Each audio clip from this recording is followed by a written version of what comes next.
Remember that far back. I know you've slept and eaten a bit of cheese. But Graham started in the beginning of December looking at the story of Ruth. I don't know whether you've ever read the story of Ruth in the Bible. It's just a beautiful story. So, children, if you would like something to do, there is some activities on the table over there. There's even an activity based on Ruth. So you're also can be listening and doing at the same time. But yeah, please feel free if there's any children that want to go. And there's Play-Doh over there, and there's fidget toys, and there's colouring in and quizzes and all sorts of things.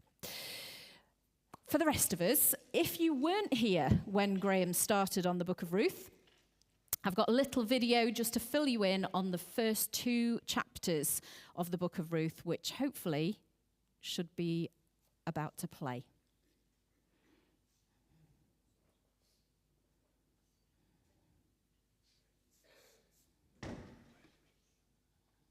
Should we start again? It's all right. In the book, Naomi the widow. If you go back to the beginning, Pete, that'd be great. The Book of Ruth. It's a brilliant work of theological art, and it invites us to reflect on the question of how God is involved in the day-to-day joys and hardships of our lives. There are 3 main characters in the book: Naomi the widow, Ruth the Moabite, and Boaz the Israelite farmer. And their story is told in 4 chapters that are beautifully designed. Let's just dive in and see how this all unfolds. Chapter 1 opens with this line: "In the days when the judges ruled." And it reminds us of the very dark and difficult days from the book of Judges. And here we meet an Israelite family in Bethlehem, struggling to survive through a famine. And so in search of food, they move on to the land of Moab, Israel's ancient enemy. And there the father of the family dies, and the sons marry 2 Moabite women, Ruth and Orpah. And then the sons, they die too. And so they leave only Naomi and these new daughters-in-law.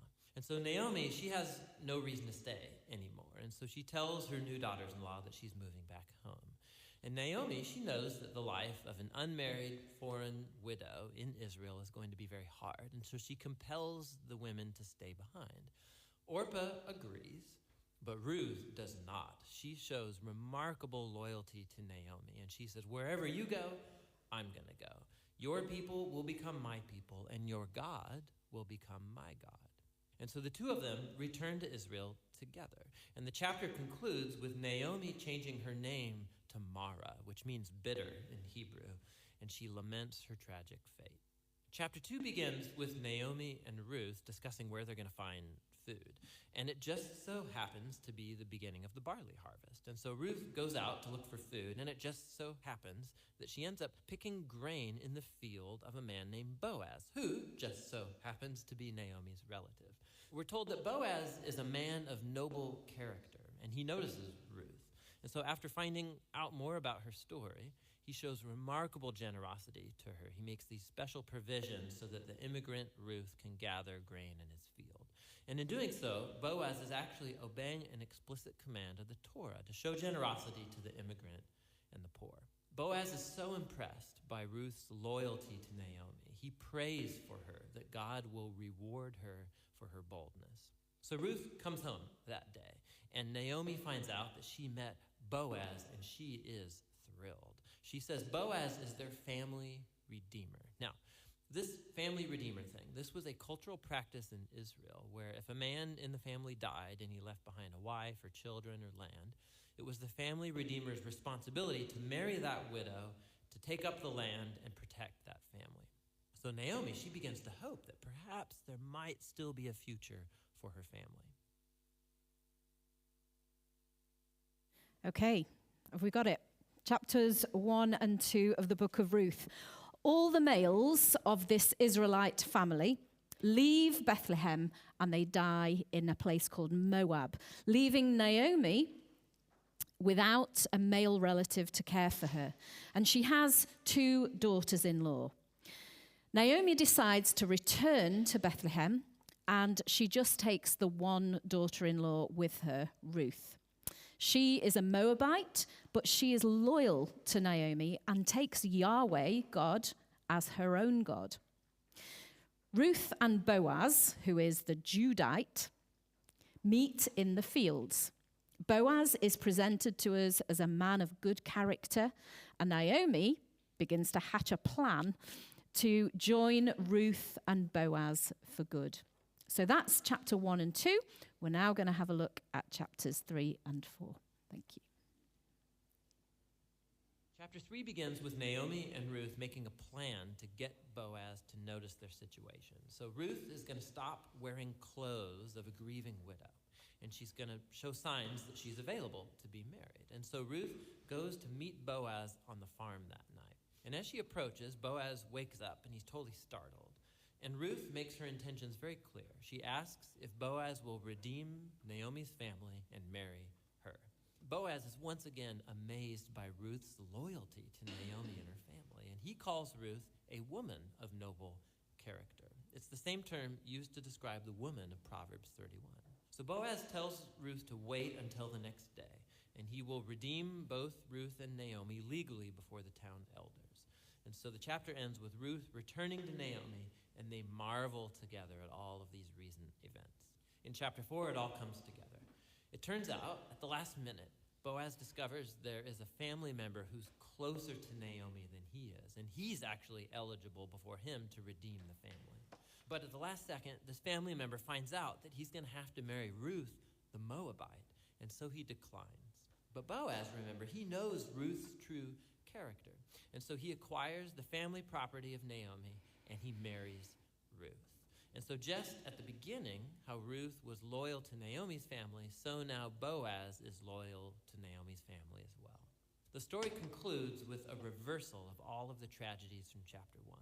So the death of the husband and the sons is reversed as Ruth is married again and gives birth to a new son, granting joy to Naomi. And this symmetry between the opening and the closing, it's even more remarkable. So remember, the opening tragedy was followed by a great act of loyalty on the part of Ruth. And that is now matched by Boaz's act of loyalty that leads to the family's final restoration. And this symmetry, it highlights the design of the internal chapters as well. So each of the chapters begins with Naomi and Ruth making a plan for their future. And that's followed by a providential meeting between Ruth and Boaz. And each chapter concludes with Naomi and Ruth rejoicing at what's taken place. This story is beautifully designed, and that design actually connects with a really interesting feature of the story, and that's how little God is mentioned. Right? The characters talk about God a few times, but the narrator actually never once mentions God doing anything directly in the story, and that's its brilliance. Because God's providence is at work behind every scene of this story, weaving together the circumstances and choices of all these characters. So Naomi, her tragedy leads her to think that God is punishing her. But actually, the whole story is about God's mission to restore her and her family. And he's doing so through Ruth, through her boldness and loyalty, which brings healing to Naomi's life, but not without Boaz, who's a no-nonsense farmer who's full of generosity and loyalty. And so God uses his integrity combined with Ruth's boldness to save Naomi and her family. And so this story brilliantly explores the interplay of God's purposes and will with human decision and will. God weaves together the faithful obedience of his people to bring about his redemptive purposes in the world. And that leads to the real end of the story. The Book of Ruth concludes with a genealogy, showing how Boaz and Ruth's son, Oved, was the grandfather of King David, from whom came the lineage of the Messiah. And so all of a sudden, these seemingly mundane, ordinary events in this story are woven into God's grand story of redemption for the whole world. And so the Book of Ruth invites us to consider how God might be at work in the very ordinary, mundane details of our lives as well. And that's what the Book of Ruth is all about. Thank you. So, great story, isn't it? But so cleverly designed. Back in chapter 3, Ruth and Boaz are at the threshing floor, and Ruth follows the instructions of Naomi and lies down at Boaz's feet. As Boaz wakes up and is startled, Ruth presents her request. She says, "Spread the corner of your garment over me, since you are a guardian redeemer of our family." And Boaz responds with honor as he declares Ruth to be a woman of good character. Boaz arranges to marry Ruth. His loyalty to God, his commands, his family is highlighted. And however, like in many family dealings, there is a snag. There is another man who is more closely related. And so he gets first choice to be this kinsman redeemer. So Boaz goes to the town gate to meet him. And as soon as the guy hears that there is land to redeem, he agrees to do it. So it kind of looks like things are going downhill. However, Boaz helpfully reminds him that he will also acquire Ruth, the Moabite, as his wife. So the man then does a 180 and tells Boaz he can be the kinsman redeemer. Sandals are removed because that's a sign of agreement. And Boaz takes Ruth as his wife. The account ends with satisfaction and fullness. A son is born to Naomi from Ruth and Boaz in Bethlehem, and Naomi is restored to life and fullness. And this small town of Bethlehem, where their story takes place, is also where Jesus is born. Bethlehem means house of bread in Hebrew, an image conveying nourishment for life. And out of all the possible towns and cities, Bethlehem is the place where new life comes for both Naomi through the loyal love of Ruth and Boaz, and to all humanity through the birth of Jesus. And even more, the faithful actions of Ruth, Boaz, Mary, and Jesus, like seeds, were planted deep and have been producing fruitful redemption ever since.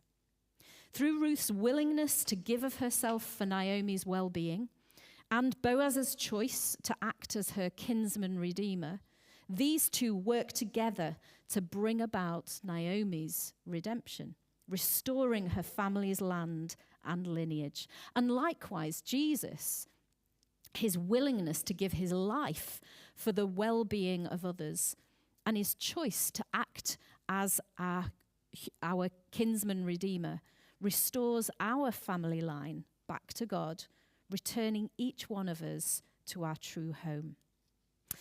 So where does this idea of kinsman redeemer come from? Well, it's in the book of Leviticus, the third book of the Old Testament. In chapter 25, it contains the Lord's instructions. First of all, about land redemption. If a relative became poor and was forced to sell their family land, the nearest relative became the kinsman, and he had the duty to buy it back, to redeem it, and to keep it in the family. Also, freedom from slavery. If a family member was forced to sell themselves into slavery due to poverty, the kinsman could pay the ransom price to free them. And this system was all tied in to the year of Jubilee, occurring every 50 years when all land returned to its original owner and slaves were freed, but the kinsman could act sooner than that. So the story of Ruth is one of the clearest illustrations of what this ancient custom meant. And if we trace the concept back to Jesus, it has the potential to change or enrich our understanding of our own salvation. So I was trying to think about bringing this ancient custom into a more 21st century experience. And the best I could come up with was using the company Vinted. Have you come across Vinted? Have you heard about it? So this is an app that you can download on your phone. And it leads you to a community of people who are selling and buying. First of all, it started with clothes, but you can also purchase and sell other items now.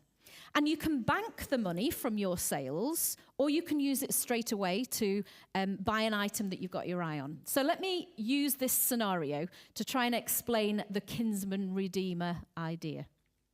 Imagine that Jenna was penniless, and she needed a new coat, a new school coat, as she'd ripped the one that her mother had kindly bought her. It was not my fault. But to enable her to pay for a new coat, she had to sell her favourite jumper on Vinted. So photos were taken and the asking price was logged on the app. But this caused deep heartache for Jenna, as this was her favourite jumper. However, her big sister Evie, who was away at university, had clocked what was happening.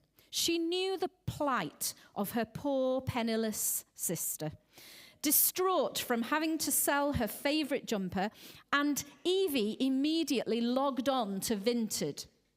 Evie found that jumper that Jenna was selling, and she clicked on Buy Now and purchased the much-loved jumper.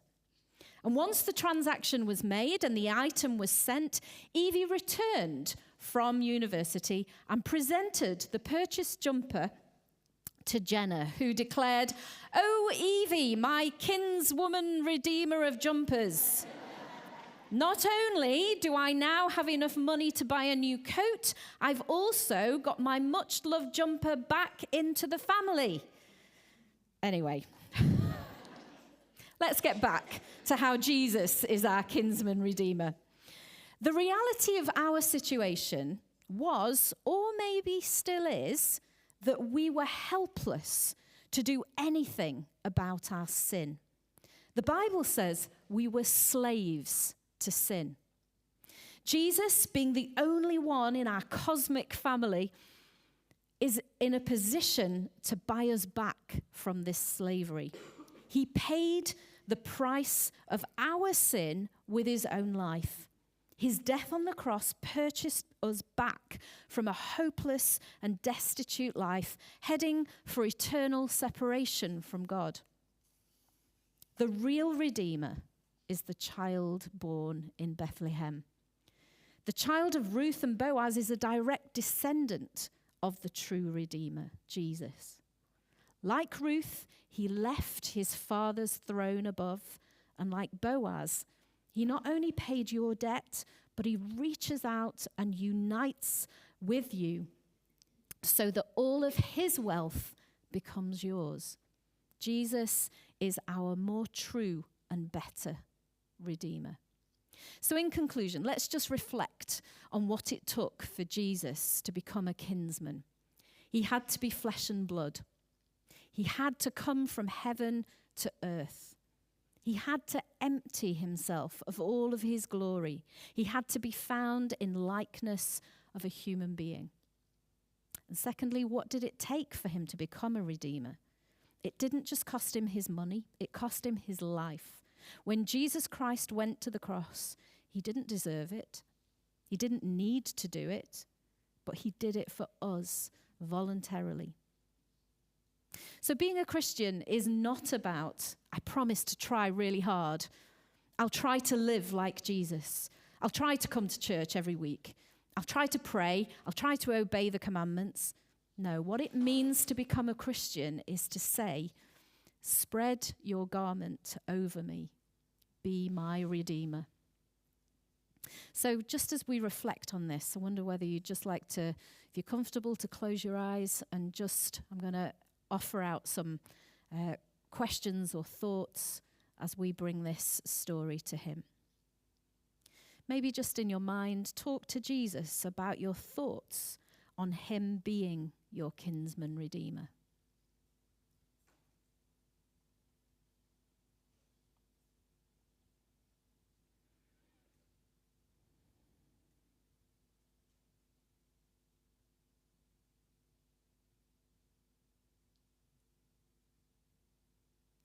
And is there anything that you need Jesus to redeem you from?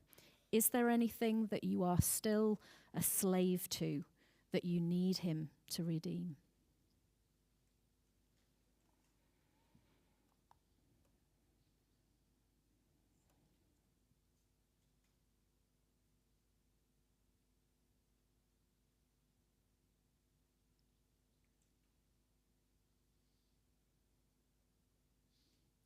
And just as a kinsman redeemer restores a person back to their family, he restores our broken relationship with God the Father, making us his children and his bride.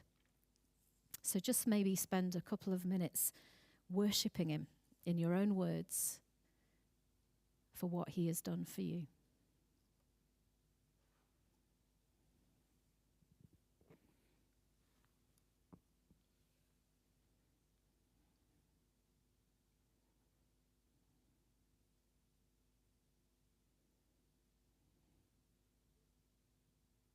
Jesus, thank you for this story of Ruth and how it leads us to accepting Jesus as our kinsman redeemer. I pray, Lord, that you would show us how to make this go deep in our hearts, how to never forget what Jesus has done.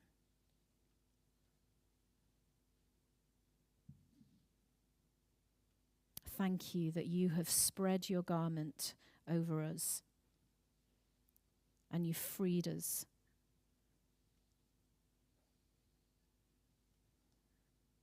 We thank you. We love you. Amen.